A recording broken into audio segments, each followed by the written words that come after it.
Have you ever heard the saying that if a child is not embraced by its village, it will burn the village down to feel its warmth? What does that mean? What does that say about our current status, the generation after us? Are they burning our villages down just to keep themselves warm? Or are they being embraced by their community? Just thinking out loud. But I'll let y'all marinate on that. And I'm going to start over. I'll be right back.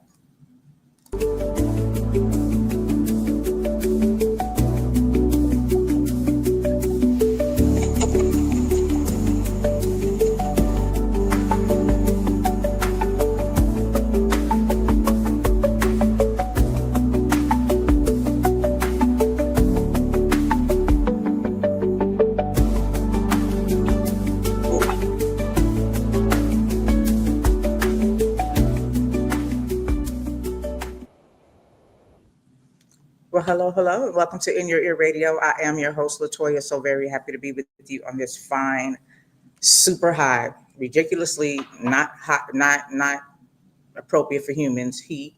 What is it out here right now? It is sheets. It got to be at least 100 degrees already. I'm checking the weather right now. And thank you all for joining me. I see y'all live in the chat. Shout out to Genuinely Poised, who was first in the chat today. I appreciate you, sis. And GB, thank you. You know, I know you're working hard, so for you to be live, I appreciate that as well. Um, yeah, what's the temperature right now out here? It's hot. That's what it is. It's hot. And everywhere you go, you tell people it's hot because it's hot. Like they don't know, but you just tell people it's hot. It's like when you tell people they gain weight. Like, y'all don't know. They know they gain weight. You ain't got to tell them. Listen, black people, you gain weight is not a greeting. When you see somebody, just say hello. Okay. Okay. What's the temperature? No, this is saying 87 degrees. That is a lie. Okay. I think yeah, they need to put another digit on that. 800 degrees, 870 now. But yeah, it's warm out here and it's gonna get a lot warmer. I think next week is gonna cool down a little bit for us here in Las Vegas. So that's a good deal, Lane. That's a good deal. Listen, if you guys listened last week, I know I said I wasn't gonna be here this week. I know this, but I got my dates mixed up, my schedule mixed up. So it's actually next week. Just work with your girl, okay? So next week I won't be here. So I decided I would go on at the last minute once I realized that I was going to be available to commit to being here today. So I appreciate all of you who pulling up for your girl and being present. I know there's so much going on. So I know I say this, and then I usually, it's usually I go longer, but I really, really do truly believe that I will not be here as long today because I just made a few notes and things that I just wanted to touch over with you guys just to, get you up to speed if you're not with what's going on and get your take on some of the things that have been happening in our world. And so I didn't plan to spend a whole lot of time here today, and we'll see how that goes. Let me see if I get the award for actually shortening my time as I stated. But if not, it's always a good time, right? Yeah. So anyway, y'all feel free to join me in the chat. That's Facebook and YouTube. I love you and appreciate you for it. Your presence is my present. Yeah. So this is Pride Month. Also, amongst other things, we talked about mental health. Men's mental health awareness month is also Pride Month. It's our what else is going on? Black Music Month. There's a lot going on. And speaking of music, let me just get this out here for you guys here in Las Vegas or traveling in Vegas or have family in Vegas or anyone that, that'll be in Vegas or want to support someone in Vegas. June 29th, Hot 702.5 FM is hosting a hot yoga session, and it's called Neo Soul Yoga Mixer. It'll be on June 29th. It's in downtown Las Vegas. You can buy tickets online at Eventbrite.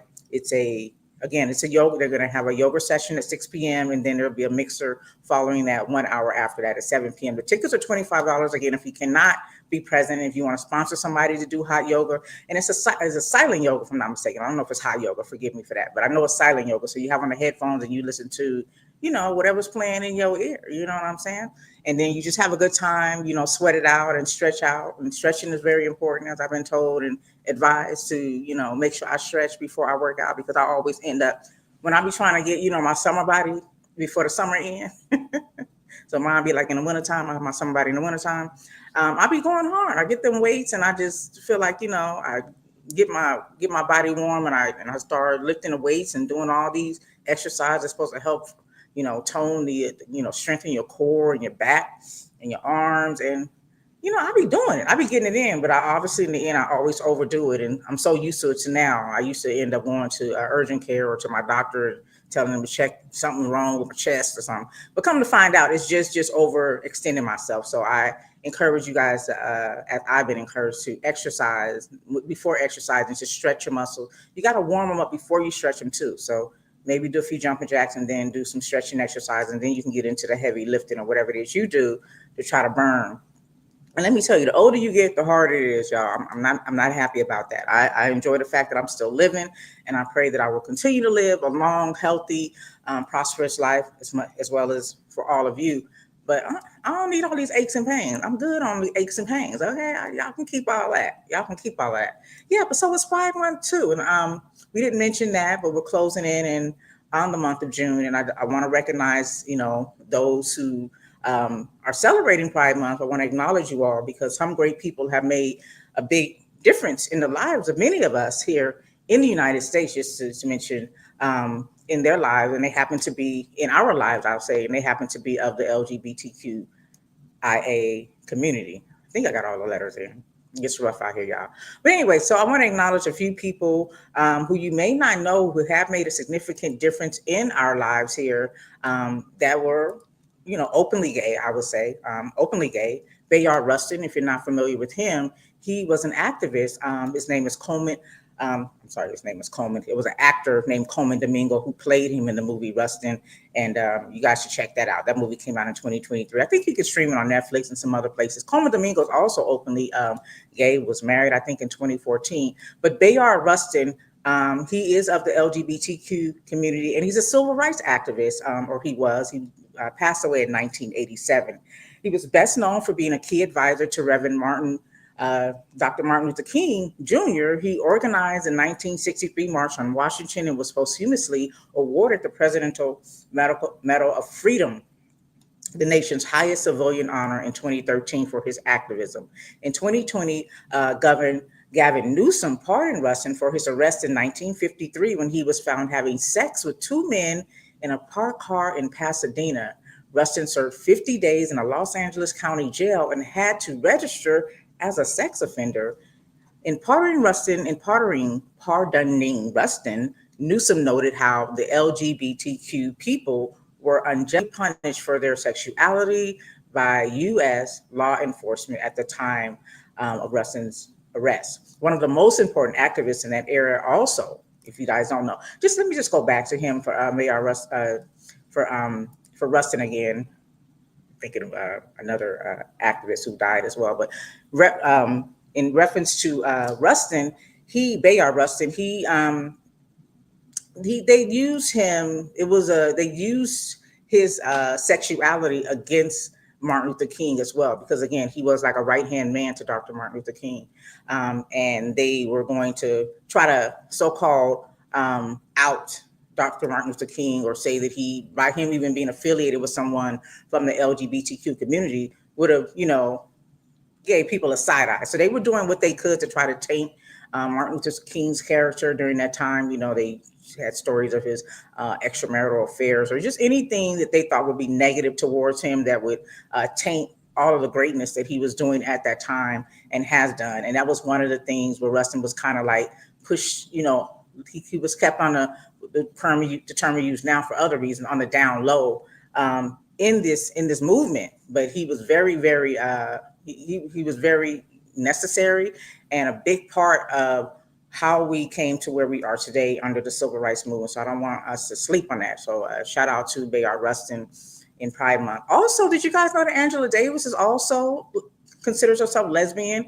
Now, she does have children, so I call that bisexual, but listen, I'm going to let people speak for themselves and give themselves whatever titles they feel are appropriate for them, and I will respect them. But yes, she's one of the most important activists of our area. Angela Davis is a former vice presidential candidate for the Communist Party of America and has long advocated for causes on behalf of oppressed classes and people of color. Once losing a teaching position at UCLA for her political beliefs, that happened. that once happened to her. And you know, the world is so strange, and it's just really sad that we live in a world like this where we've been told that this was a melting pot. You don't hear that term anymore, right? We've been told that, you know, you can come here and be who you are, freedom of religion, freedom of, you know, your whatever your sexual orientation is, freedom just to be who you are, and to think that you were denied a job because of your political beliefs. And anyone who's ever followed Angela Davis knows that she fights for all people. You know, she says freedom for all people, and especially the oppressed, which happens to be Black men and women in America. But though the abolish and defund movements that she had added attention to recently, though those were abolished, Davis has been highly vocal in the prison abolition movement for decades. So again, she's always fighting for the oppressed people, and likening the American penal system, which disproportionately impacts young Black men, to form to a form of slavery. So what she's done as far as fighting for, you know, freedom, justice, and equality for the Black man and woman, she's also fought for people who have been falsely incarcerated. She's also fought for just the whole civil rights movement, the Black Lives Matter movement. She's been a spokesperson in that arena, and she's still speaking out.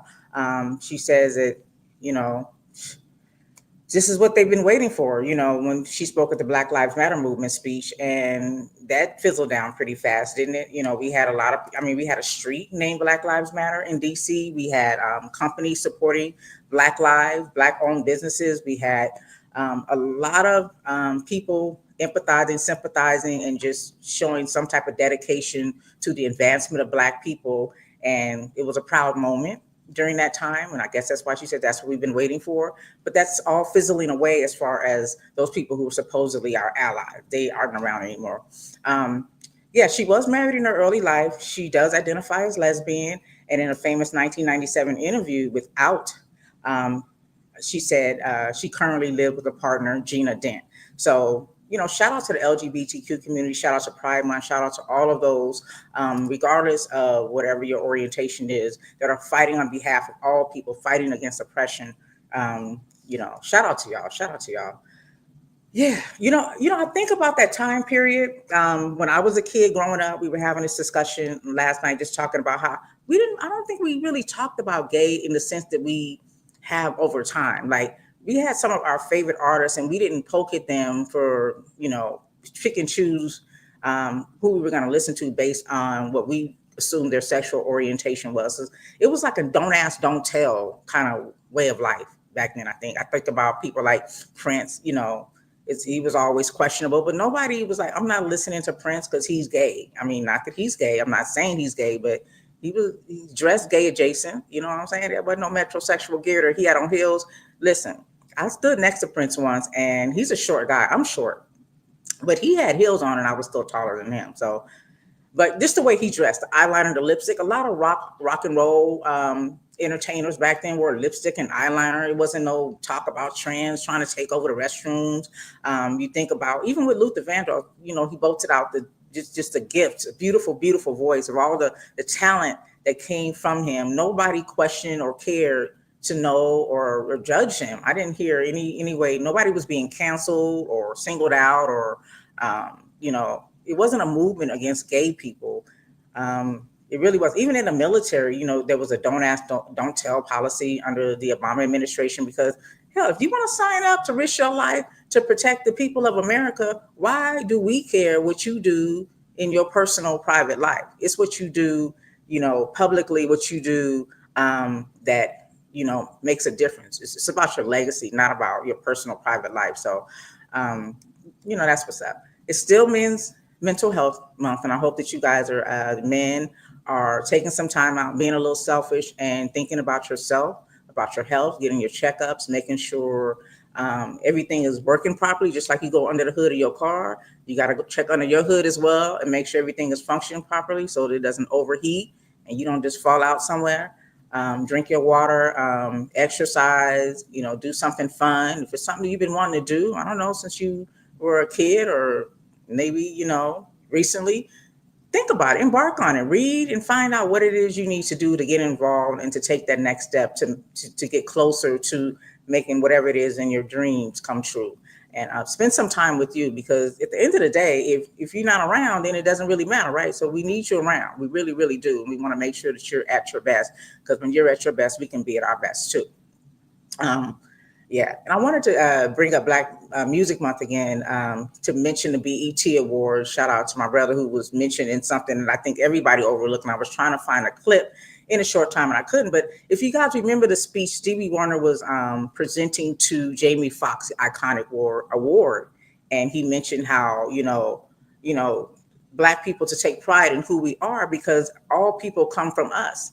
And you don't hear that message being mentioned. You don't see that trending, that conversation. But I think it's important for us to always to put that up on the high. That's top shelf information. That's very important. It's the original man and woman is a thing, and we harp on that. We focus on that. We don't forget that. We need our children to know and understand and remember that, because there are so many people trying to take away our greatness and not even give us credit for their actual existence. You know what I'm saying? So shout out to Stevie Wonder, who said that in the speech when he was presenting the iconic award for Jamie Foxx on the BET Awards. If you haven't seen it yet, it was great. Different age brackets have gave their opinions. The younger generation, I would say, under me, have not as positive feedback in comparison to people in my generation. I would say what my generation X, and then the boomers, those who were born before me, they enjoyed it too. So like I said, I think it did cater to more so the taste of those of us who know real music. Okay, I said it. Argue with me in the chat. Let me argue with me in the chat. Um, yeah, so it is Juneteenth. We celebrated Juneteenth Thursday. Celebrating the Texans, the Galveston Texans, being told that they were free after 2 years after the Emancipation Proclamation was executive ordered by that president at the time, Abraham Lincoln. They were told 2 years later. They came with guns blazing because they figured it was going to be a misunderstanding or some problems, and made it official for those people in Galveston, Texas, and that's why we celebrate. Even though we know, again, the Emancipation Proclamation was signed in 1863, the Galvestons weren't the last to be free, per se. Actually, it was in New Jersey, and that was what year was that? In New Jersey, it was I want to say 1860. It wasn't eight. It was 1867. I think New Jersey was the last to actually free those who were enslaved. New Jersey for sure. My year may be a little off. But yeah, so even though we celebrate them, because of course it's just a beautiful thing. I can't imagine what that day was like. Kind of scary. I always liken our freedoms from being enslaved to saying, hey, you're free to go, to someone being incarcerated. And then when they're released, they're literally just let out the door. There's nothing there, no direction, but even worse during those times, because remember, people were snatched and brought to the continent, here to the United States, and they never had home ownership. They never had their own. And so when they were released into freedom, they didn't have any allies or any place to go. I think their best bet would have been to leave the United States. But there's a lot of history behind that. We talk about the Jim Crow era. You think about during that time is when, the KKK, a lot of these white people who want to be supreme were on a hunt. That's when policing, which we call watchmen back then, came into effect, because people needed their what they considered their property back. That was their moneymaker. So even though the government had said that these people were free to go, some people weren't accepting that. Just how it is now. Think about January 6th. When we elected a president, and then you had some people who thought they were going to fight against it. Those people were arrested, and held accountable until your current president came along and, gave them their freedom. And most of them, or a lot of them, are out here still wild and not breaking laws. But yeah, so these people were released. Some of our ancestors were released with really nowhere to go, and surrounded by hate, surrounded by people who were extremely lazy, without any skill sets, and were extremely codependent on forcing people to do whatever it is they could not do, which was pretty much everything, for free. And they were fixated on keeping people in captivity. And then came along watchmen, which we know again today as police officers who were willing to catch free men and bring them back to the plantation. But yeah, even in Galveston, they told the people you were free to go and you're free to stay because they needed people to till the land. They still needed people to pick cotton. They still needed people to breastfeed their babies and cook their meals and take care of their homes and do everything. Okay, so that's what it was, and I'm just happy for the moment. Also, there was a in Mississippi. If you guys didn't know, they just in 1995 officially certified its ratification on uh, slavery. So they actually it wasn't even though it was abolished in 1865. Mississippi on February 7, 2013 was officially certified as ratification. And that's just really, really crazy, isn't it? So they were really they was real stubborn about it. They was real mad about it. So yeah, that's according to the Chicago Tribune. I was reading that article, and they said they previously had ratified it in 1995, but it became official. Well, they made some ratification in 1995, but it was official in 2013. Yeah. So some people they have a hard time letting go is the point I'm trying to make here. And then of course you have y'all's president. You know, y'all can't tell me. And again, this is also National Alzheimer's Awareness Month. Y'all can't tell me, and I'm not making excuses for him, that y'all's president don't have some form of Alzheimer's or dementia because either that or he really he's just a pathological liar because I mean he switched harder than any chick I didn't see on the stroll, Figaro or anywhere downtown. He switched way harder than any of them.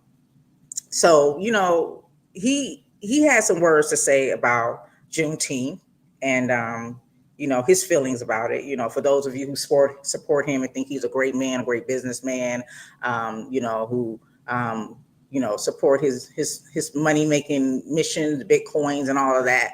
You know, you play for him, you dance for him, you bojangle for him, or whatever they call it. Yeah, this is how he feels about this holiday specifically. He went out of his way. He could have said nothing. He didn't even have to say Happy Juneteenth if that was the case.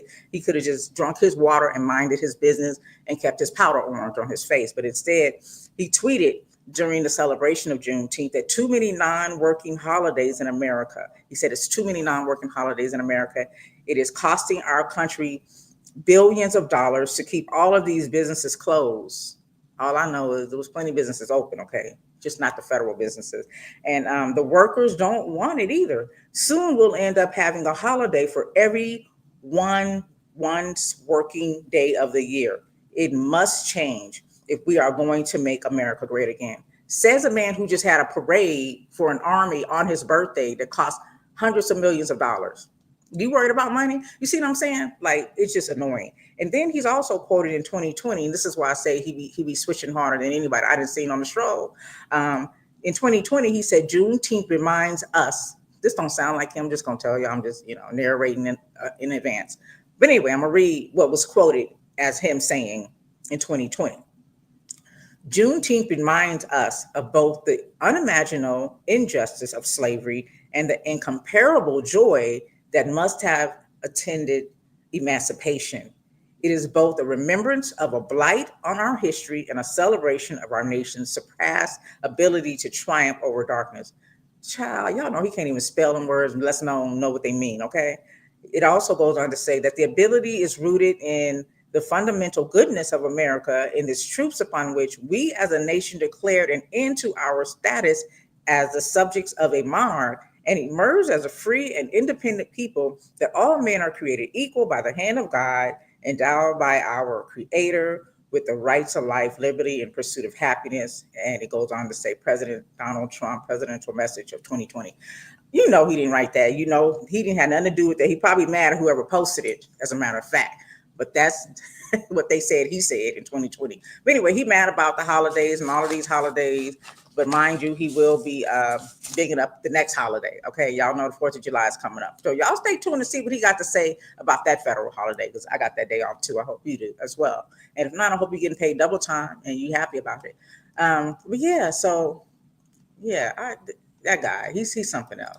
And it's unfortunate. I know people don't really want to talk about him much because he's just a thorn in our sides, right? But unfortunately, and this is the thing I was trying to avoid by not voting for him and encouraging other people to vote, is so we wouldn't have to talk about him. But he is relevant.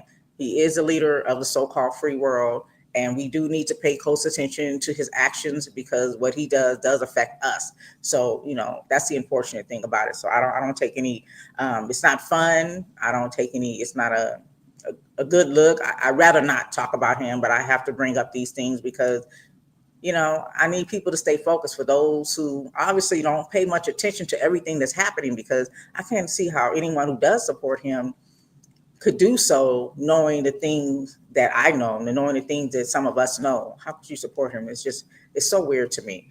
Also, there are corporations who aren't supporting Juneteenth. And remember, there was a lot of pushback about this holiday, even though there was a Black woman who fought to have this holiday put into effect to recognize the people of Galveston, who have been doing this well before it was recognized by most of us, even Black people, because I don't know, it was recent, maybe in the most decade that I was made aware of Juneteenth. I can't remember exactly when it became something, but a lot of people were concerned about it being commercialized, just like any other holiday. We're going to be getting discounts on furniture and appliances soon. There's a lot of sales that go on circling around holidays, the 4th of July, even Father's Day, Mother's Day, the holidays, Christmas, Easter. And so a lot of people, that support the recognition of Juneteenth did not really support the idea of it being a federal holiday because of the fact that it will be commercialized. And here we go, because some corporations were getting federal funding to support things such as DEI, diversity, equity, and inclusion. And now that funding is being chipped away. And that is what some of these corporations are using as their excuse for not being able to put on certain programs or celebrations because they don't have the funding. Now, from my understanding, the funding is given the year before. So any funding coming for the future, which would be the following year or the coming years, would be approved now. So that wouldn't even be distributed yet. So any money that was approved for what will be happening right now for Juneteenth should have been approved under the Biden administration. So though that funding is there, and maybe they want to just hold on to it and use it for something else now. And that's why people are giving you their middle fingers when it comes to supporting you, because instead of you pushing forward with what you have, making lemonade out of lemons, you're using it as an excuse, and you're taking that money and using it for something that it was not used intended for, which that money was intended to do things to recognize certain holidays and things that are happening, all types of diversity within our country. So I don't care. I don't want corporations to be a part of this anyways, unless they really, really mean it. Shout out to the one ice cream. Jesus, I hate when I draw a blank, but y'all know the ice cream people. Ben and Jerry's. Now they some real ones, so I like them. Shout out to Ben and Jerry's. They don't need nobody to give them funding to support the efforts of the Black community, those who celebrate the freedoms of other people. Shout out to Ben and Jerry's and other corporations, and shout out to Ecarice, who's joining us in the Facebook chat as well. So we don't need them. We didn't need them. And shout out to Las Vegas, because I saw a lot of events. I didn't get out to get any. Listen, I did make a red velvet cake. That was my contribution in recognition, along with reading a lot of history, taking time to just read and just enrich myself with more understanding of Juneteenth and just our whole plight here. But I didn't get involved in any of the festivities yet, because there's still some going on, right? I think Tweet's going to be here tonight. I think it's like $1 to get in. Like, I think it's at the Government Center tonight. But there were a lot of events going on yesterday in celebration and recognition of Juneteenth. So shout out to those people, our state and cities who may have contributed and funded some of these events that were free to the public to come out and just have a good time. And it's not just about spending money all the time. It's just about a community. It's an opportunity for people who have businesses to make money by selling products and having vendors at these events and hearing good music and just allowing your kids to get out and stretch their legs and meet a new friend, and all of us to just mingle and just be in a happy, joyous environment and just look how far we've come, considering how much further we have to go. And so shout out to those businesses and corporations who didn't use funding, federal funding, as an excuse, DEI rollbacks as an excuse to celebrate Juneteenth. But I could care less if y'all get involved. We don't really need, people who don't really care, that aren't of our community, to get themselves in it anyway. Because when things become commercialized, then again, they have their hands in it, then they take away from the truth and they take away from what the meaning of it is. So yeah. What was really crazy, let me sip some tea before I say this, because this is some drama for your mama. So what's really crazy is someone has sent me an article that was posted from addressing the transatlantic people. They were asking them not to hijack Juneteenth. So some group of Black Americans posted on social media that Juneteenth is ours. It's not Pan-African or Caribbean, and it's not continental. They went on to say it's a Black holiday, respectfully, and the colors are red, white, and blue. They are not red, black, and green. So they were saying, don't try to bring in your Pan-African, Caribbean, or continental colors that we have already, put forth, the colors that represent the meaning and the celebration and acknowledgement of Juneteenth as being red, white, and blue. And it isn't about the diaspora, but it's about the descendants of American slavery. They went on to say our blood, our story, our survival.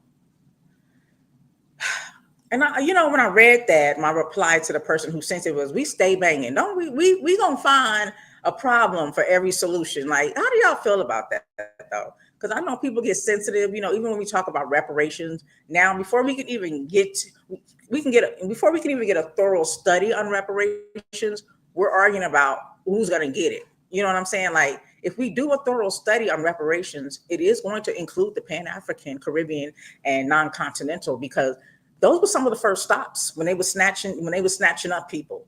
You know what I'm saying?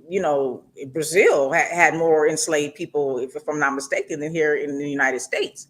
So we were everywhere. But, these are the kind of things that people are arguing about, not the fact that, the most important thing is who was wrong and what is owed to us by way of all of the prosperity and generational wealth that we've helped to produce for, these people who enslaved, our ancestors. So why are we arguing about this? Why are we arguing about the colors? Because our heritage is, for most of us, if we do the ancestry, I know a lot of people want to say we got a lot of Indian in our family, but which is the Native Americans they're specifically speaking to, when we do our ancestries, which I haven't done, but I know I'm African. This nose is African. Okay, this hair is African. These lips is African. You can't tell me. This head movement is African. The twerk is African, even though I don't twerk. But so I don't got time to be arguing about that. It's too much money to go around. They make freaking money. It's a machine that makes money. We ain't got to argue about who's gonna get the money. We need to focus on them paying us back. Pay me back like you owe your tax. Owe me back like this money I spent. Owe me back like you owe your rent. I'm gonna Nas. Okay, all right. Shorty, what's your price? Okay. Anyway, so yeah. So how y'all feel about that? How do y'all feel about people saying we don't want the red, black, and green worn or as a representation or that flag flown in celebration, acknowledgement of Juneteenth? I don't understand. And then the red, white, and blue. I understand the red. I don't know what the white represents or the blue. If anybody does know how that represents Juneteenth, let me know. I know the red just symbolizes the blood, and that's why you see, people with their red drinks. Why do we call Kool-Aid red drink? Why most drinks we call cherry, or like Kool-Aid, it's a grape drink. We don't call it grape. It's purple. We drink purple. We don't call them by flavors, even though there are flavors on there. I know because I studied flavors when I was in junior high school. My mother encouraged me after I told her, why don't they have a bubblegum flavor Kool-Aid? She said, you should write them and ask them. And I wrote them and they wrote me back. I was like 11 years old. Kool-Aid wrote me back and thanked me for my interest and my input. and said they would consider it. So if there's a bubblegum flavored Kool-Aid out there, because I've been off Kool-Aid since, I could afford to buy my own juice. I don't have to make that stuff no more. But if there's a bubblegum Kool-Aid out there, y'all let me know. They owe me. You know what I'm saying? I'm gonna need them to pay me. I'm gonna need a little chips. I'm trying to retire early. You know what I'm talking about? But yeah, what do y'all think about that? So should we? Because when you go to these Juneteenth festivals, that's what you're gonna see. You're not gonna see a lot of red, white, and blue for sure. I don't think you're gonna see a lot of American flags. I don't think you're going to see a lot of 4th of July colors, red, white, and blue. I think you're going to see more of the red, black, and green. And what's wrong with that? And why are people beefing about that? And is it that important? Am I missing something? Help me understand that.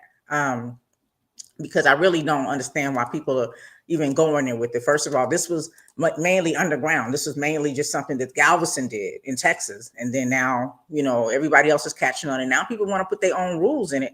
Let the original people who brought this about tell us what it is. And I like to go watch some old documentaries, because I know that there are some on Juneteenth, and just do the knowledge on what colors they're wearing. Is it an American flag flying around? Do you see red, white, and blue? Or do you see more of the African symbolic colors of the blue, the red, black, and the green, the black man? Because that is something that we brought here too. Remember back in the day, we used to wear the little African little medallion type thing with the fist on it. It was red, black, and green, and yellow, and I don't know. Yeah, it's just weird. It's just weird.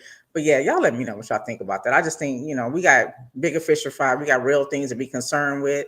I don't see people trying to hijack it, but people will take advantage. They will try to commercialize and make it something, forget all about the history and the importance of it and how we can use this to advance our people as a whole. They will use it just as a moneymaker. So I can understand them kind of just not, being with the BS, when it comes to people trying to hijack and commercialize what this holiday now symbolizes. But I just think it's petty at this point. But again, y'all can let me know how y'all feel about it in the chat. But anyway, is anybody ready to sue 2025 for emotional distress? I am. I'm ready to sue 2025. What do I sign up at? Who wants to be my lawyer? I'm ready to file a claim against 2025. I talked about this before 2025 came, when we were in 2024, which, in mathematics, I talked about how 2024, if you add those numbers up, is 8, which was the build to destroy year. And we saw things being built and destroyed in the year of 2024. And then we moved into 2025 in mathematics, adding those numbers up. The number 9 represents to be born. And so after the building and destroying, boom, we gave birth. The baby is here. Wham. And this is what we do. Wham. You wonder why when the baby comes into the world, they cry. Because because this is the world. The world is a sad place. And unfortunately, there's some joy and some happiness. I don't want to ever take that away from the reality of our life. Because, in my mind, sometimes I hear myself saying, I hate it here. And I correct myself because, your thoughts become thing and it become a realization, and the universe will try to answer you. So if you're saying negative things, about yourself, about your life, about your experience, the universe is going to try to eject you from that. If you're saying you don't want to be there, and I'm really not ready to be ejected, even though I think Earth is really jacked up. I think Earth has some very, very beautiful parts and experiences to it. So I try to rephrase myself when I hear myself saying I hate it here. I say, I hate this experience that I'm having right now. I hate what I'm feeling. I don't even like using the word hate at all. I think it's a very strong word. I grew up in my house. Hate is a strong word. You don't say you hate, you say I don't like. Because I know how strong hate can be, I don't ever want to ever hate. I'm grateful. I feel like God's grace has put me in a position where I haven't been there. Not, you can never say never, right? You never know what'll take you there. But I'm glad I'm not there. So I don't like to really use that word, but now that we're born into what we've come into, it's wild. And the crazy thing is Cat Williams told us this. Is he a prophet? Do y'all think Cat Williams is a prophet? Because he told us this. He said 2025 was going to be the year of awakening, and you got to know that prior to 2025, there was a woke movement. Those who were against people having knowledge of self, of knowledge of the truth, they were shunning people who they considered to be woke. It was a whole woke movement for people who were considered to be woke or building towards becoming awakened, they, shun them. Certain people, I would say, the Republican Party, right wingers, people who want to keep their knees on the neck of people, made a whole movement against people being woke. And Cat Williams said, this is a year of awakening, and a lot has come to light. And I focus mainly on things happening when it comes to, you know, just a lot of revelations, reveals, just things. I look more into our community, the Black community, because that's what I'm of. So I kind of gravitate towards the news that happens in our community. But I stretch my wings all over, and I learn what's happening all over the world, all over the globe, because it all affects us. What's happening right now with Iran and um, Israel is scary. It's really scary, and we don't know what's going to happen next. But just drilling it back into this whole woke movement in a year of awakening. Yeah, I mean, it's been wild. It's been wild, and you just think about the seed that was planted in 2024, and here we are. What has grown from that? What has grown from that? I always like to listen to Joe Madison, the late great Mr. Joe Madison. Y'all have heard me quote him since I've had a live radio show since 2017, when he was alive, and even after he's gone, I'm always going to quote him because he was one of the people who emphasized to listen with a third ear and read with a third eye, and he always he brought his third ear and third eye to the conversation. So even if you thought about something one way, if you could say the earth was flat, he would say something so just phenomenal but so simple to make you go, duh, that's why it can't be flat. Because sometimes you could be arguing with a fool and you don't know who the fool is. I mean, they say on the outside nobody might know who the fool is, but if you argue long enough, you might start to think that you're wrong about something, because some people can really convince you. But he would say something just so profound and so simply put that would make so much sense, and I just miss that. I miss being a student in his class and just hearing his perspective. And so, I love his wokeness. Read with a third eye, listen with a third, listen with a third, and read with a third eye. I just love his whole perspective. And he also touched on, gave an analogy on things that nothing grows from bullshit. And I wanna play a clip from him. But before I do that, let me shout out Mar Mack, who's in the chat on YouTube. He says, ever since Cat Williams got choked out by that 15-year-old, he's been speaking with clarity. Let's go. You know what I'm saying? Well, let me see. Because now I got to do the science. So when you get choked, that cuts off the oxygen to your brain. So it should have did the reverse. But maybe he had a revelation. So I get you. He had a revelation. Life is short. He's short. He got choked out by a short person. So he ain't going to spend a long time, wasting time. Yeah, something like that. That's cool though. But Cat Williams, yeah. You think that's what it was? Or you... Let me stop entertaining that. But yeah, Cat Williams did say this was going to be the year of awakening. We hear that with all of Tyler Perry. Y'all, have y'all heard the news about Tyler Perry? Come on now. Like, they trying to out him, basically. Some white guy who was one of the actors in some of his shows or movies or whatnot. I won't even pull up his name. I don't even know if I don't think it's relevant. But he talked about being sexually harassed by Tyler Perry. And I'm like, really? So I think in some respect, maybe he was trying to out him. And I just think, what a shame, what a sad shame. And it's unfortunate. So let me see with this, do I have the recording of Joe Madison talking about BS? And if I do, I definitely will play it. So I think I do. Yeah. So I want to mention this because when I think about how we are, the seeds that we planted and what's growing from that, when these things happen, these horrible things happen, all I can think of is this bullshit. And a lot of us use that term. And do we really, what are we saying when do we really recognize what we mean by that when we say this some BS, this some bullshit? Or is it just a term we use in a negative way because it's something that we're used to saying? So Mr. Joe Madison breaks it down in a way that I think, again, explains, just adds to my point of how he breaks it down in a sense that just makes so much sense and it's undeniable. But this is his breakdown of bullshit and what it means. What folk who sell cow manure used to do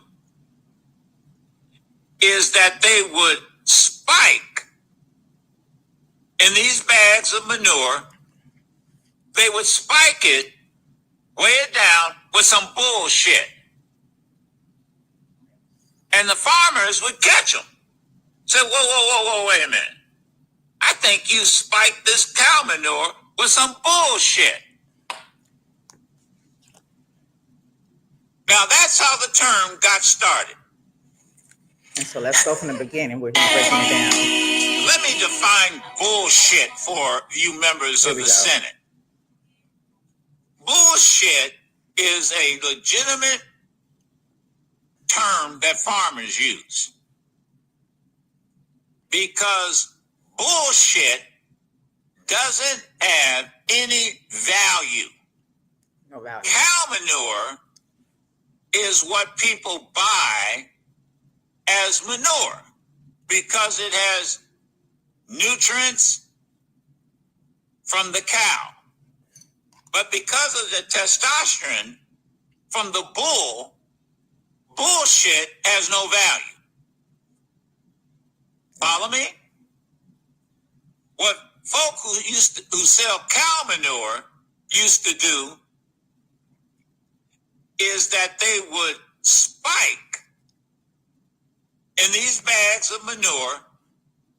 They would spike it, weigh it down with some bullshit. And the farmers would catch them. Say, whoa, wait a minute. I think you spiked this cow manure with some bullshit. You see what I'm saying? So basically, cow manure is fertile. It, rightfully it comes from the woman cow. And so it has all those nutrients. You think about a woman mother, mothers that breastfeed. You have all these nutrients that you pass on to the child, which helps them grow and develop. Well, whatever those nutrients in a woman, a female cow, brings forth a fertile soil that gives life to your vegetables, whatever you're trying to grow. Bull manure is from the male cow. What do you call a male cow? I think I had this conversation before, but it comes from the male cow per se, okay, for lack of a better term right now. And so all of those nutrients that the mother would have, the woman cow would have, or should I just say cow and bull? Would that make it easier? That the cow would have, the bull doesn't. And so because maybe they wanted to rip people off, you think about in the underworld how they added a little baking soda to the stuff, you know what I'm saying, to dilute it, to spread it out so they can make more money, what they sell or they powder. Kind of similar to what they was doing, the farmers was doing with the manure. They was, trying to stretch out, they good cow manure by adding the bull manure. But again, the bull manure had no value, just like the powder, the underworld stuff wouldn't have that level of potency, but the farmers were going to make more money because they were diluting the manure with the bull manure. Again, the bull manure is not going to bring forth the vegetation that the farmers had paid for. And so that's where that term bullshit comes from. And then when we cuss, y'all, because I've been a nerd in my life, but so many experiences have happened to me to where I'm a little bit more relaxed with trying to please other people's ears. I'm not trying to offend anybody, but at the same time, I'm more susceptible to say what the hell I'm thinking at that exact time. And I know when to be appropriate, but this is my platform. And this is, I cultivate it in a way that represents who I am. So you're not getting anything fake, mixed, diluted, or tampered with. This is just who I am. So I've been a nerd about, colorful adjectives, but I've evolved. There's been some changes, so I use a little bit more of those adjectives publicly than I did in the past. But again, just speaking of cursing, I used to always say certain words like ass. That's in the Bible, so we can say that. Bullshit is not, when we talk about cursing in the Christian community, cursing is likened to using God or Jesus's name in vain. All that other stuff that we don't say because people have taught us that it's inappropriate, and maybe it is in certain settings, are not really curse words according to Christianity. I'm just saying in the Bible. I'm just saying, y'all read the word. The word don't say these words, the bullshit is a curse word. It's bullshit. Okay. But anyway, I just wanted to touch on that and just sometimes we use words and we don't even realize why we use them. We just know how we intended them. And history is important. And we're gonna talk about some history here. Um, just speaking of history and just what's going on in the month of June, it's also Alzheimer's and Brain Awareness Month. So I do want to touch on that. Because it's a serious topic. It's one of the things that I think all of us know someone, have a family member, a friend with a family member that has gone through or watched someone pass through the disease of Alzheimer's. And I think that we do need to spend more time talking about it and focusing on it, and definitely doing some preventative methods, because this it's sad when you see somebody, if you know someone that used to know your name, used to know who you are, but now you could be their child and they don't recognize you. It's a sad thing to experience. And honestly, I don't even think on their end that they suffer. I think it's more of us suffering. But I still wouldn't want to have that experience, of not knowing who people are that I've known my entire life. And it's a horrible brain disease. But 55 million people are living with Alzheimer's. Or another dementia in the world, and over 5 million in the United States. And so for that, caretakers, you think about people who have to take care of people suffering with Alzheimer's and dementia. It's usually their children. It's usually a sister or brother. It's usually, someone, a close relative, if you're lucky. I know in the Black community, we're a little different, in most communities of color, we like to take care of our own. We like to keep our parents and our loved ones in the home and care for them. But 1 in 9 of those caretakers will also be diagnosed with Alzheimer's or dementia as well. And so there's so many things that lead up to it, aside it being maybe hereditary, just some of the risk factors. I can imagine trauma, uh, people losing, death, I think takes on that. If you don't know, a lot of people who've experienced trauma, grief, their memory kind of gets foggy. Does it come back? Probably. I don't know. But if you know someone who's went through grief, it is a level of trauma. It's like getting hit in the head. It's like having a concussion. And I think it's your body's survival mechanism to forget certain things. Maybe not the right things. Maybe it's not, it should forget the things that we would preferably like to forget, but it causes us, it chips away at some of our memory, I guess, to leave space for everything that's overloading that's associated with trauma. But I think that is one of the things. If you've ever seen someone who may be older with Alzheimer's, they probably lost children in their life, or close friends and family, spouses, and things like that. I kind of like to do the knowledge and data and try to do the stats on the commonalities of people with certain diseases, and Alzheimer's is another thing that I look at to see. Heavy drinkers, just poor diets, and again, sometimes it's hereditary, but it's the sixth leading cause of death in the U.S. according to the National Institute of Aging. That's the NIA.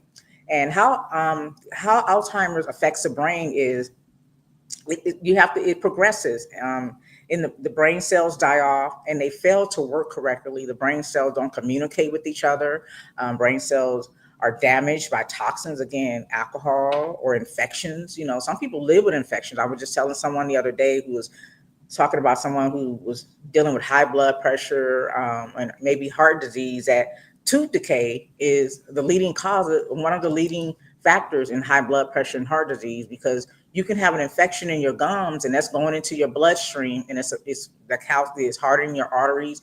It's affecting your blood pressure. And it brings about other things, even diabetes, again, heart disease. So having an infection in your body going untreated, again, walking around with a rotten tooth in your mouth, you might just have to get it pulled. I mean, aside from it not smelling too good, it could reverse any diseases you may be having, or blood pressure, things of that nature.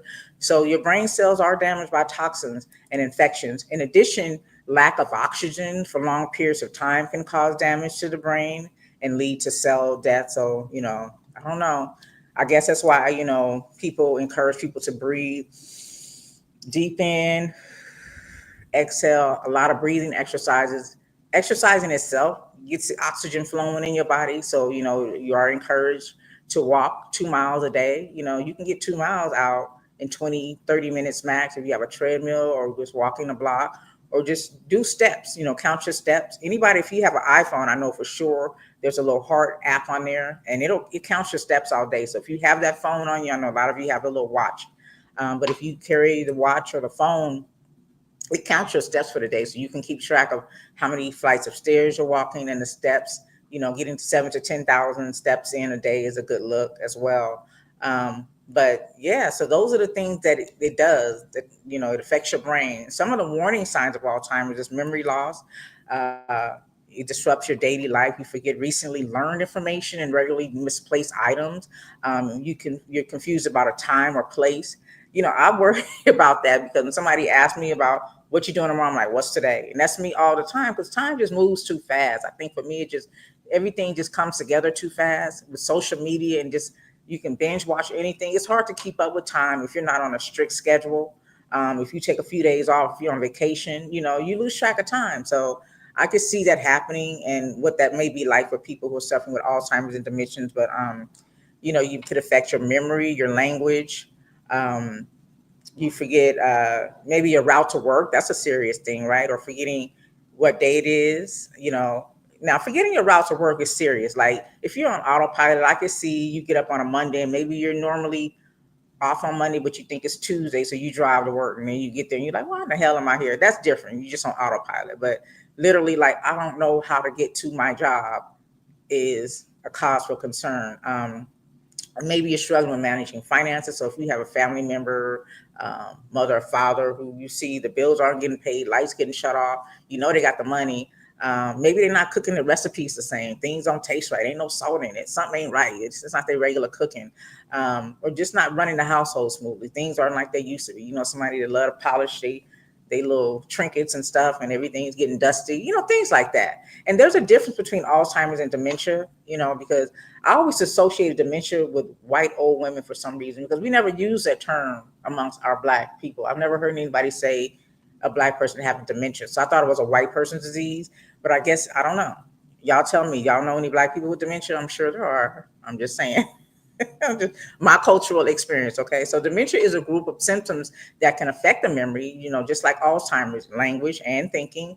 It can be caused by Alzheimer's actually. And it's a vascular disease and it can damage the small blood vessels in the brain. So the difference though with Alzheimer's and dementia mainly is um, aside from them having similar symptoms, the difference is that dementia progresses rapidly. So you can get dementia fast, where Alzheimer's can, start, early on, maybe in your 40s or 50s, and then progress over time.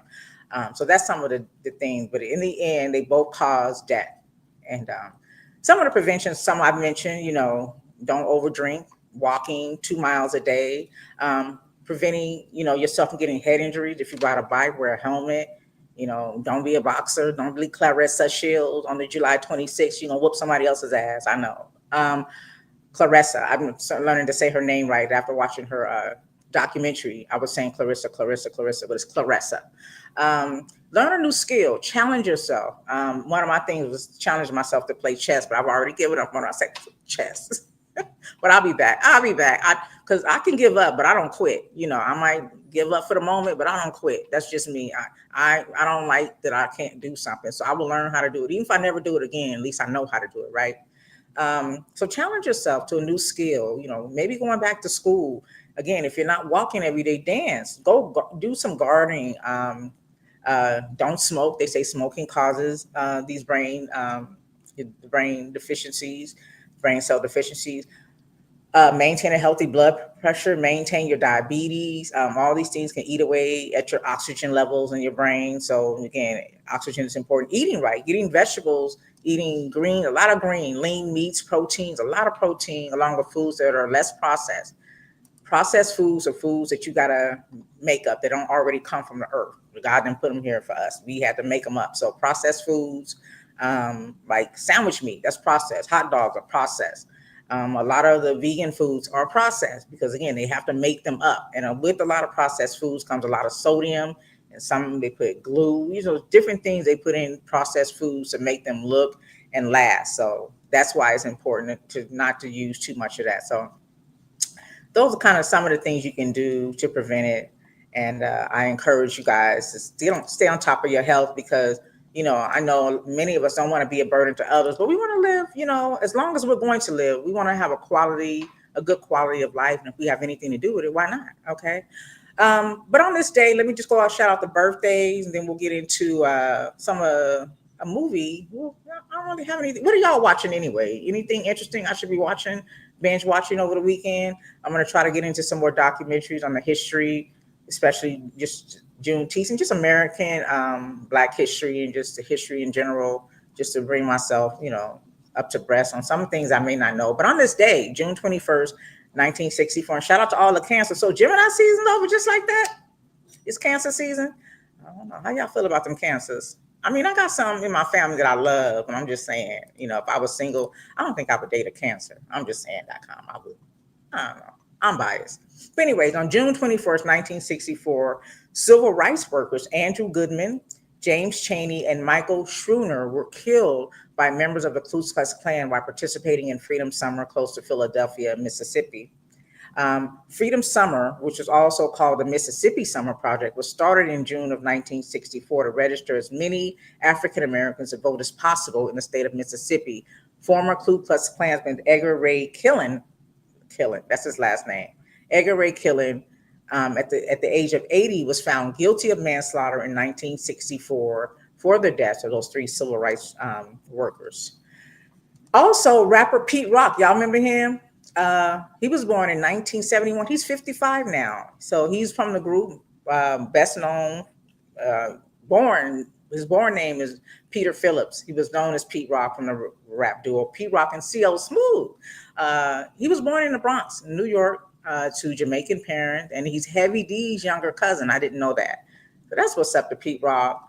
And just remembering those who fought for the benefits we have now, the advantage we have to vote or not to vote. People actually kill them for trying to make it possible for all Americans to have the ability to vote. And of course, Pete Rock brought us some good old hip hop. He still produces music too, but shout out to him. Anyways, yeah. So I watched the Fire Inside, Clarissa Shields, the story of her, and I have a newfound respect for her. That's what I want to add to that because if you guys follow her on social media, a lot right now. Her popularity is stemming a lot, I think, more so from her dating Papoose, who's going through a divorce from Remy Ma, and then that drama, and her just being all over. But as long as I follow Clarissa, she has been that girl that's just been bold and out front and says what's on her mind. And this story that they tell of her, the story that is told in The Fire Inside, is no different. And I think it's worth watching. If you guys haven't seen it, it's really a good watch. Like I said, I have a newfound respect for her. I learned that she was the first and only person, male or female, to win an Olympic championship back to back. Her only loss was an Olympics fight ever in her boxing history, and she hasn't had that let that happen again. But she is historically, male or female, the only back to back Olympian champion in the boxing world. She has 5 world titles. That's heavy and middleweight. Okay, um, championship world titles.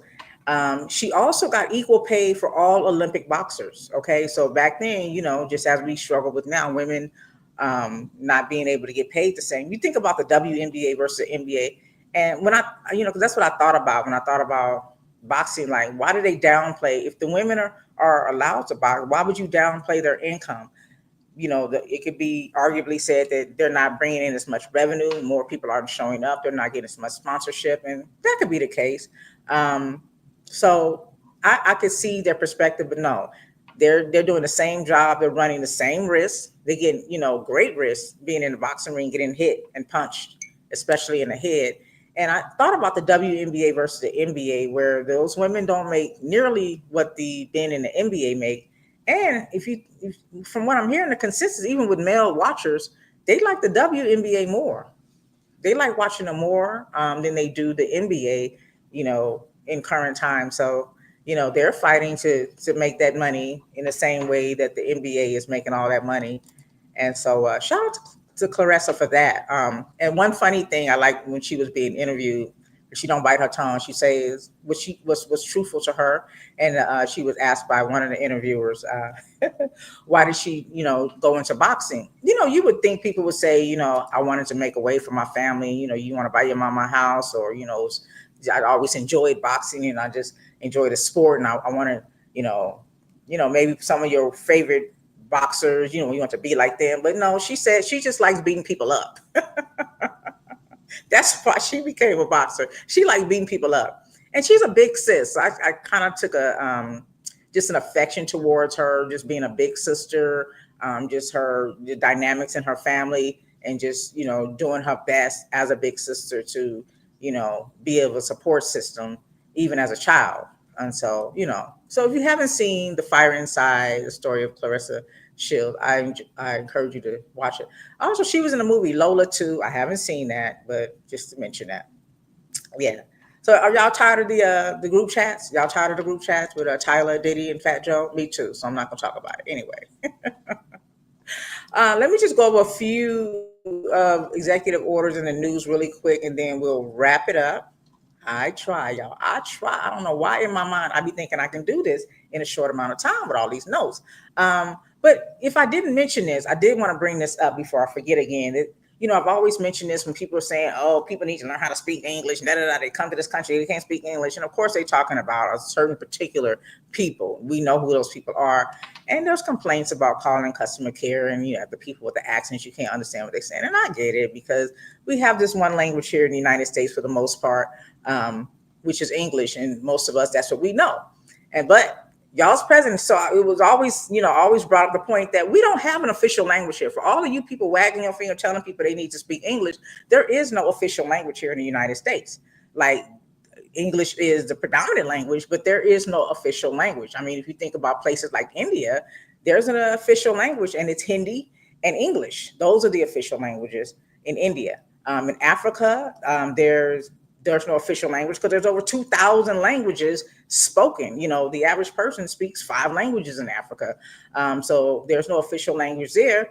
But the most common language spoken in Africa is actually Arabic. So, which is interesting. Considering, I don't know why they don't consider Arabic part of Africa. It's right on the cusp. It's like right there. They like elbow each other. They elbow each other right there. But anyway, interesting enough, a lot of people in Africa, that is a predominant language in Africa, is Arabic. But again, people speak over 2,000 languages, on average 2 to 5 languages per person. Okay, so that's what it is. But here in the United States, y'all's president in March made an executive order to make English the official language. That's what he did. And so he said that was done. There was, I was reading the White House page, and they were outlining. If you go to White House dot what is it? Is it whitehouse.org or whitehouse.gov? Let me see. It's the White House page, and they break down the designated English as the official language. So they went on to say that today, President Donald J. Trump signed an executive order designing English as an official language of the United States. The order rescinds a Clinton era mandate that required agencies and recipients of federal funding to provide extensive language and assistance to non-English speakers. So all of that extra dialogue you see when you're opening your instructions for products you get, or just going online, seeing things in different languages, that's not going to be a requirement. It also goes on to say the designation specifically allows agencies to keep current policies and provide documents and services in other languages, but encourages new Americans to adopt a national language that opens doors to greater opportunities.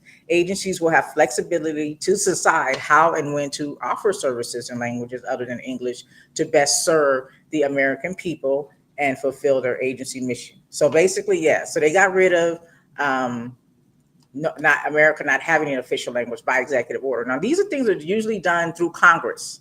An executive order is something that usually is done out of urgency by the president. Although just because you can don't mean you should. And again, these are things again that can be reversed. I liken that to, a new president can come in and throw it out into the streets. We don't have to have that in law. It's not a law. It's just an executive order, and that's what it is now. Wow, amazing, amazing. Yeah, but shout out to Ghana, who is taking away all of the colonization. The current president there, John Mahama, I love what he's doing. He's taking away the French uniforms that the African children are wearing in school. He's making them focus more on their native language. There's a lot. I couldn't find a clip specifically that speaks to all of the things that he's doing to reverse the colonization that happened on the continent. Just to make it, more of an African experience rather than a French experience. Really, really crazy, crazy, crazy. He went on. He spoke at a meet. This was 2 years back, but he spoke on behalf of the colonization of Ghana, and yeah, he spoke to that, and he had some interesting things to say. So I can read what he said since I don't have the clip. He said, according to him, this is Dr. Mahama.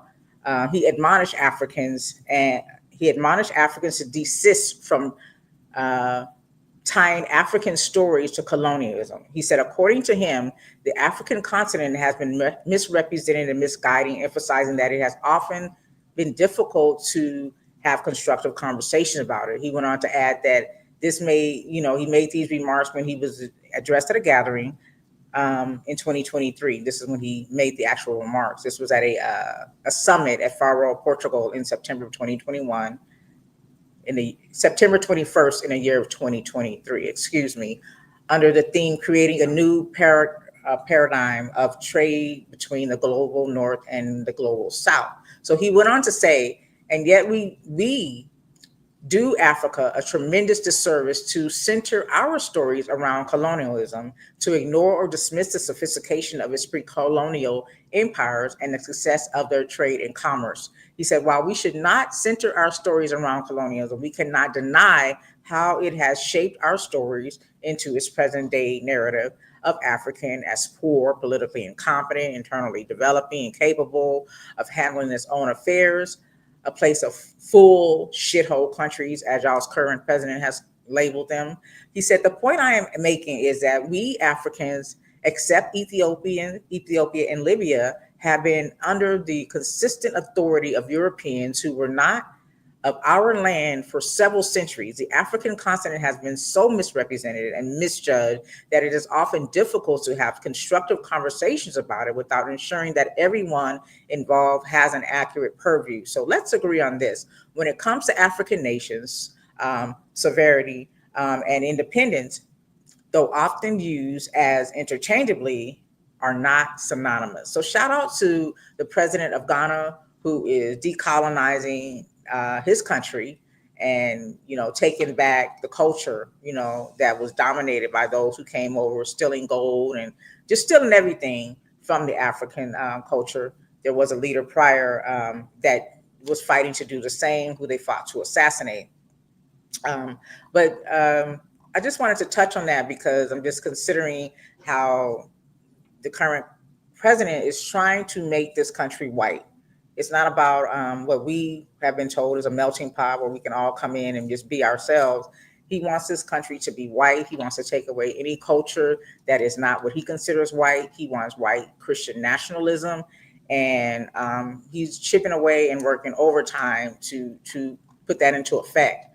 And this is just one of the other things he's doing by taking away the language or giving official language of English, which I don't really have a problem with. That is my language. But again, I'm going to quote Mr. Joe Madison again, who said, and I'm going to ask you guys, here's a question. What do you call a person who can speak two languages? Okay, I'll say it. Bilingual. What do you call a person who can speak three languages? Okay, I'll say it. Trilingual. Okay, what do you call a person who can speak one language? American. And so I think that's just another way of calling us, we kind of a little slow. We need to catch up because in other countries, they speak other languages. It's part of, it's part of what they have to do in order to, be productive in their society. is no more than one language. Only here in the United States is where we dumb it down. We dumb it all the way down. We dumb it all the way down. Um, yeah, there's a story of a woman, just speaking of Handmaid's Tales, 32-year-old lady who was a nurse who went into her job where she worked as a nurse, complaining of headaches. They sent her home. By the time she came back, they had her on life support. She was, I think, like 8 weeks pregnant, and they forced her to be on life support. Her family was not given another option, and she just delivered a baby on life support at 32 weeks. Was it 32 weeks? The baby weighed 1 pound and 13 ounces. And they took her off life support. So I guess she's still living. I haven't heard any news yet, but she pretty much just brain dead, from what I understand. But they forced this woman to have a baby at the same time. They're cutting Medicaid, Medicare, SNAP, Meals on Wheels, free lunch. And my question is, you're forcing women to have babies. You're forcing women who can't, obviously, she won't be able to support her child financially or emotionally or in any kind of way because she won't be here. Um, who's supposed to take care of these kids that y'all forcing people to have? Just to give you something to think about. I just think that's so weird. I think it's so weird. You guys, there's also a Chat GPT app. I wanted to bring that to your attention before we get up out of here. It might be a little early. It might be a little bit early, but there is a Black Chat GPT. So go look up Black GPT. I thought it was called Aisha, but when I looked up Aisha, it was some weird looking lady who was not Aisha adjacent. We know that's a black name. Anyway, but yeah, Black GPT. Go look that up if you want to get a perspective from your community. When we're asking these certain questions to Chat GPT. Let's see.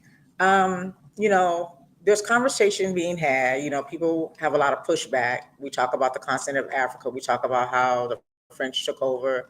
We talk about how we've all just been kind of colonized and indoctrinated into a European culture. And now the tides are turning. We're trying to come back to that. And people are still asking the question is, you know, if you talk about slavery, people want to say, well, Africans enslaved people. Okay, well, let's be specific. Let's talk about chattel slavery, which was different from any other type of slavery, which would have included indentured servitude and things of that nature.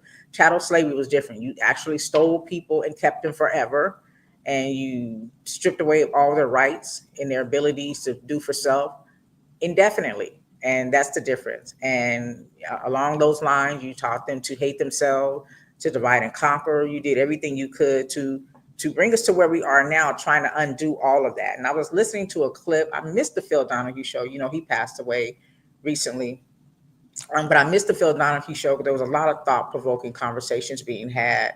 And there was a clip on there that I thought was interesting. There was a black man, I think he was part of the FOI, Fruit of Islam, addressing the crowd because there was a lot of racial tension and people having questions.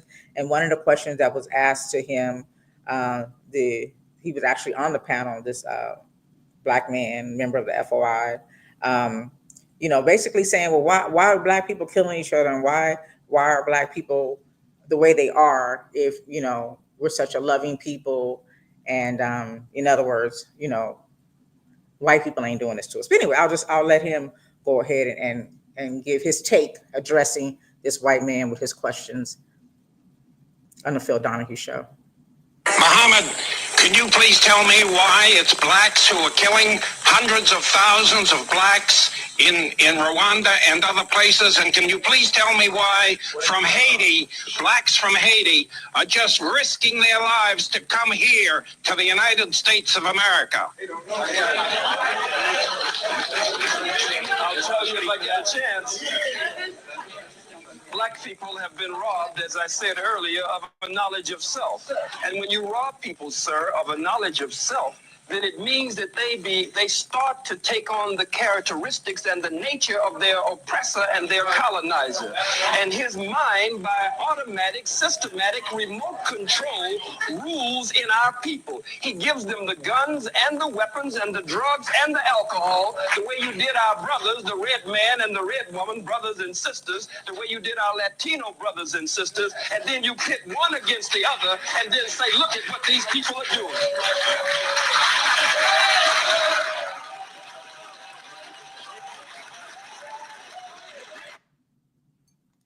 I think it makes a whole lot of sense. And I think people have to put things into perspective. That's why I'm very sensitive and very defensive when people talk about my people, have something to say. Yes, we have some self-inflicted wounds, but a lot of this was systemic, and we can't not have that conversation without bringing up the reality of a lot of the undoing that we have to do as a people.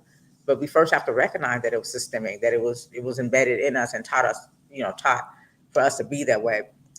But yeah, I just want to go ahead and give my shout out and thank you guys who joined me in the chat today to hang out with your girl. I would say impromptu because I did say I wasn't going to be here, but for sure next weekend I should not be here. I do have to go pay my respects next weekend, so I don't plan on being live with you, but I look forward to returning and maybe we can do an act after dark and let our hair down and what I'm saying, talk about some stuff that matter and some stuff that don't. Like Trump selling a new cell phone. I did say he's selling a new cell phone, and you know what this man said? Y'all, he said if Obama can have a phone, and then he can. This is what I'm talking about. Some stuff is just funny. You just got to laugh about it. Again, former President Barack Obama did not sell a phone. He included that in the Affordable Care Act, which people chose to call the Obamacare, and people who got the free cell phone, they called the Obama phone. He offered that to people who couldn't afford phones to be able to reach out for emergency care or just to be able to have connections with family in the event of emergency. And so those are the kind of things that the last presidency did in comparison to this president who's going to sell you a phone for 47.45. Okay. And but let me go ahead and give my applause. Y'all, that man will sell ice to an Eskimo. If you let him, he will sell ice to an Eskimo. I just need to say that. But let me go ahead and thank you all who are live with me in the chat today. I appreciate y'all. Y'all know I do. And for those who listen later and interact, share your thoughts. You're listening, chime in. I appreciate that as well. And I'm going to give you a clap too. But much love to y'all.